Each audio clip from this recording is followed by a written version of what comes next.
Dun dun dun. I cheated on all of you last night. I apologize, but I had to do it. My phone died in the middle of, I think, step 15, and I just had to see this car looking like a car before I went to bed last night. So, I did it. I really didn't do much, believe it or not. And I'll walk you through. I'm going to actually undo some of it and go through some weird things about the rear wheels in particular. I mean, everything else is just screws, which isn't much. I think I put like 8 screws in that you didn't see on video, and I'll show you where that was. Just to basically attach the front subframe to the main chassis and attach the rear wheels, which was tricky. So nothing is attached here.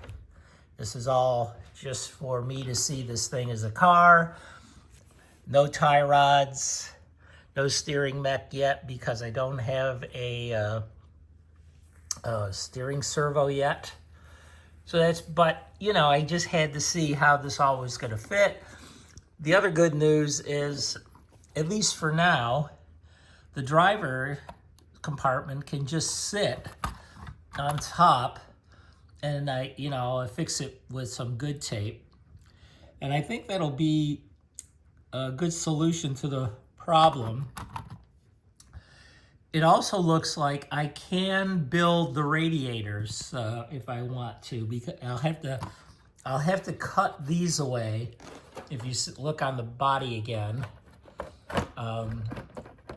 if you look on the body again, it's got to go way forward here, right about here. You'll see that this area shows into the radiator duct. So I'll have to cut those away should I decide to build this with radiator ducts. I think I'm going to try at least. I'll build them first, and if they look good, then I've got Dremel tools with cutting wheels, and I'll cut this plastic off. The other thing I'm going to do is, since this is the wrong helmet for this figure, I've got to slightly take this head off, slightly decapitate, and get rid of that light blue area on the neck with a cutting wheel as well, so that the head doesn't bang up against the ceiling of the car.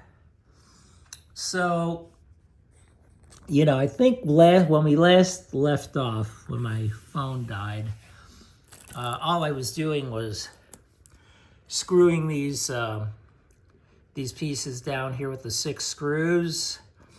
The only other thing I did was to attach the subframe using this piece, which is an A piece. I think it was A1. And there's 4 long screws that go up from the bottom and secure with these nuts.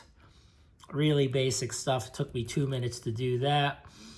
I put the wheels on, the tires on the wheels. I don't like these tires. They're not the full width of the wheel. I got some other RC ones. I'm going to look and see if I've got wider ones. I did not glue them. I did not double side tape them. They are just slid on. And I think for my purposes, that's all they need to be. I don't see these things this car ever being competitively driven. So I don't think I'm going to lose any wheels. We'll see. But I usually don't find that necessary. So I have glued wheels on before, and boy, when you got to change them, these foam tires do wear, and when you got to change those wheels, it's a pain in the neck. So, but don't they look great? They look fabulosa. So this wheel, though, is like the bane of my existence to put these on, because the lug nut in the middle is not what fastens the wheel. What fastens the wheel are the two screws that, if you listen to my earlier videos, I was wondering why the screws went through the back with such a long shaft. Well, they have to come out when you put the wheel on, and then you have to screw them and a washer behind the wheel into the what would be an upright on another car. But that whole structure, the black, spins around with the wheel. I've never seen this before. Maybe you all have, but I haven't. So that is weird to me. And it's very hard to affix those wheels, because the little nut that fits inside there falls out. The washer that sits in between the wheel and that black piece, for lack of a better term, because I really don't know exactly how to describe that in terms of real car terms. There's no place for the washer to set into. It just sits there. And so it's very hard to get all this together. Took me like 20 minutes to put these stupid wheels on. The front are totally easy. There's two copper bushings, one on each side of the wheel. And you see, I got to go in here with a super sharp knife and trim those wheel disc decals better. I thought they would stick. They were sticking for a while, just pushing them in, but they didn't stay that way. I normally don't cut out stuff that sloppy, but I did. I just got to get a sharp knife and X-Acto blade, get a new blade and try fixing that.